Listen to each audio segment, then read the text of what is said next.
হাই everyone, মোৰ আন এটা ভিডিঅ'লৈ সকলোকে স্বাগতম জনাইছোঁ। আজি মই আপোনালোকৰ ওচৰলৈ এটা মাছৰ ৰেচিপি লৈ আহিছোঁ, যিটো আমাৰ পিঠিয়া মাছৰ লগত নলটেঙা শাকৰ মাছৰ জোল। আৰু মই কিদৰে বনাইছোঁ এইটো আপোনালোকক ইয়াতে মই দেখাই দিছোঁ। আৰু তাৰ বাবে মই ল'ব লাগিব এয়া পিঠিয়া মাছ, আৰু পিঠিয়া মাছখিনি মই ধুনীয়াকৈ হালধি নিমখ সানি থৈ দিছোঁ। আৰু এইখিনি হ'ল নলটেঙা। নলটেঙা শাক বিশেষকৈ আমাৰ অসমীয়া লোকসকলে চিনি পায়েই, আৰু ইয়াৰ লগত আপোনালোকে বনাই খাবচোন, বহুত সোৱাদ হয় আৰু গৰম দিনত খায়ো ভাল লাগে। আৰু মই এতিয়া কেৰাহীত তেল দি মাছকেইডোখৰ অলপ অলপকৈ ফ্ৰাই কৰি লৈছোঁ। বৰ বেছিকৈ টান কৰি পেলাব নালাগে, অকণমান ফ্ৰাই কৰি লৈছোঁ। আৰু এইদৰে ফ্ৰাই কৰি লোৱাৰ পিছত ইয়াক মই অইন এটা পাত্ৰত নমাই থ'ম।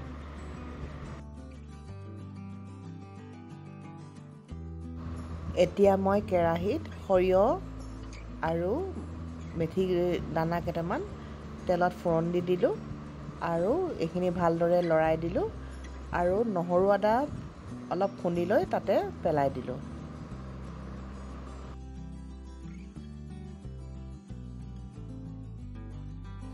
তাৰপিছত আমি তাতে কেঁচা জলকীয়া এটা আৰু শুকান জলকীয়া এটা তেলত দিলোঁ, আৰু সেইখিনি অকণমান ভালদৰে ভাজি তাত এটা মিহি মিহিকৈ কুটি লোৱা বিলাহীও আমি সেইখিনি তেলতে দি ভাজি ল'লোঁ।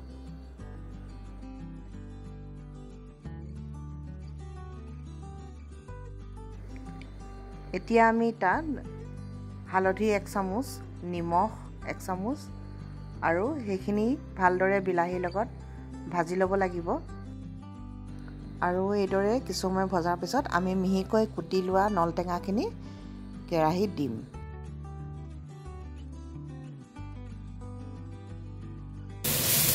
এতিয়া এইখিনি আমি এইদৰে ভালদৰে উতলিবলৈ দিম। পানী অকণমান দি দিব লাগিব যাতে এইখিনি ভালদৰে সিজি উঠে।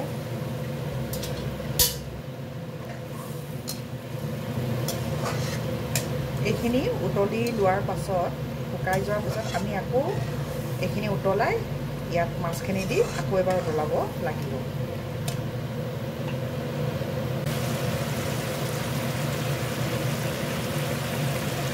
এতিয়া ইয়াত সোৱাদ অনুসৰি নিমখ 1 চামুচ দি দিলোঁ।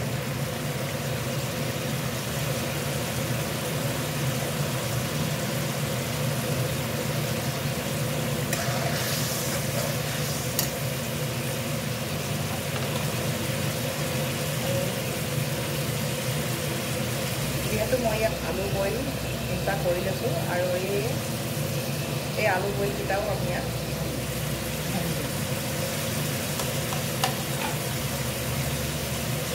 এতিয়া মই ইয়াত আলু বইল কৰি থোৱা আলু এটা দি দিওঁ।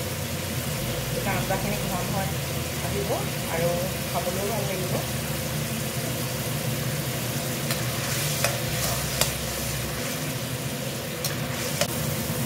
এতিয়া আমি ইয়াত আন্দাজমতে পানী দি দিম। আপোনালোকক যিমান জোখত লাগে সিমানখিনি দিব। আৰু এইখিনি এতিয়া মাছখিনি দি আমি ইয়াত খুব উতলাই ল'ম।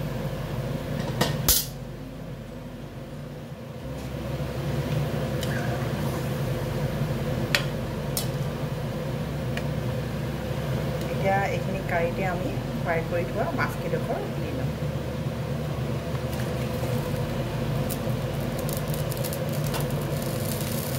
এতিয়া ইয়াত ভালদৰে উতলাম।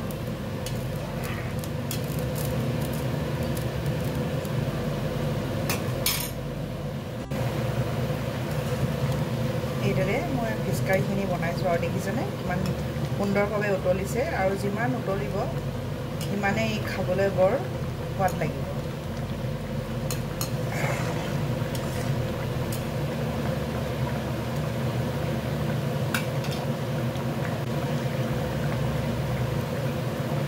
পানীটো অকণমান শুকাই যোৱাৰ কাৰণে আৰু অলপ দি দিছোঁ।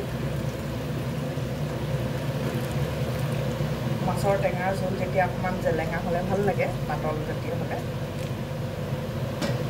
আলুটো দিছোঁ একদম একমাত্ৰ সোৱাদৰ কাৰণে।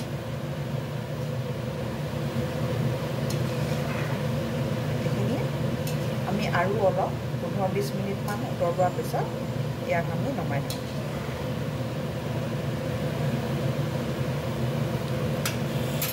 এতিয়া মোৰ প্ৰায় নলটেঙাৰ মাছৰ আঞ্জাখন বহল হৈ আহিছে আৰু এতিয়া আমি ইয়াক আৰু নমাই থ'ব লাগিব জুইৰ পৰা গৰম দিনত ই খাবলৈ যথেষ্ট সোৱাদ লগা হয় আৰু খাই বহুত ভাল লাগে গৰম দিনত মানে মা মছলা জাতীয় এইবোৰ ইমান খাবলৈ মন নাযায় যে এনেকুৱা টেঙা জাতীয় মাছৰ কাৰী হ'লে অকণমান খাই ভাল লাগে আৰু কোনে কোনে এনেদৰে নলটেঙা আৰু মাছৰ লগত বনাই খায় এইটোতো আমাৰ অসমীয়াৰ একেবাৰে মানে নিজৰ ৰেচিপি আৰু মই বাকীসকলৰ কথা নকওঁ বাৰু কাৰণ আমাৰ বাৰীত বহুতৰ গাঁৱৰ বা আজিকালি টাউনে চহৰেও এওঁলোকে ৰুই লৈছে নিজৰ অকণমান জেগাতে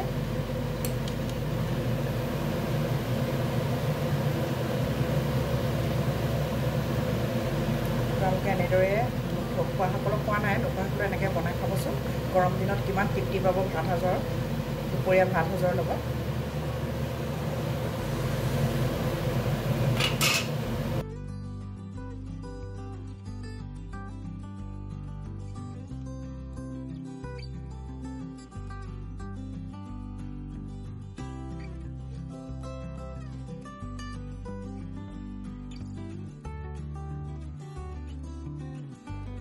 আৰু অন্যফালে মই ঢেকীয়া শাকৰ লগত বুট ভাজিব লৈছোঁ এইটো যথেষ্ট খাই ভাল লাগে আৰু তাৰ আগতে মই কেৰাহীত তেল দি আদা থেতেলিয়াই আৰু পিঁয়াজ দি ভালদৰে তেলত দি ভাজি লৈছোঁ আৰু লগতে কুটি থোৱা ঢেকীয়াখিনিও তেলত দি দিছোঁ আৰু কিছু সময় লৰাই ইয়াত হালধি নিমখ দি ভালদৰে আমি ভাজি ল'ম আৰু লগতে তিয়াই থোৱা কেঁচা বুট এই ঢেকীয়াখিনিতে দি দিম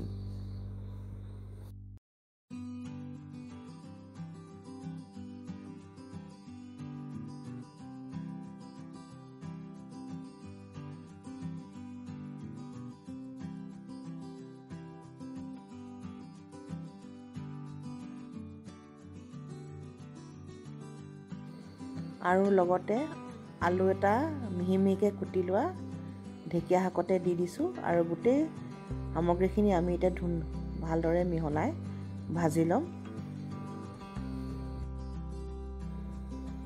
এতিয়া আৰু জোখমতে নিমখ অলপ দি দিম কাৰণ বেছিকৈ শুকানকৈ ভাজিলে নিমখটো বেছি হ'লে খায়ো বেয়া লাগে আন্দাজমতে দিব আৰু এইদৰে কিছু সময় ভজাৰ পিছত আমি ইয়াক নমাই থ'ব লাগিব ঢেকীয়া শাকৰ লগত বুট ভাজি খাই বহুত ভাল লাগে আৰু আপোনালোকে এনেদৰে বনাই খাইছে নিশ্চয় এনেদৰে নোখোৱাবিলাকেও বনাই খাবচোন খাই বহুত ভাল লাগে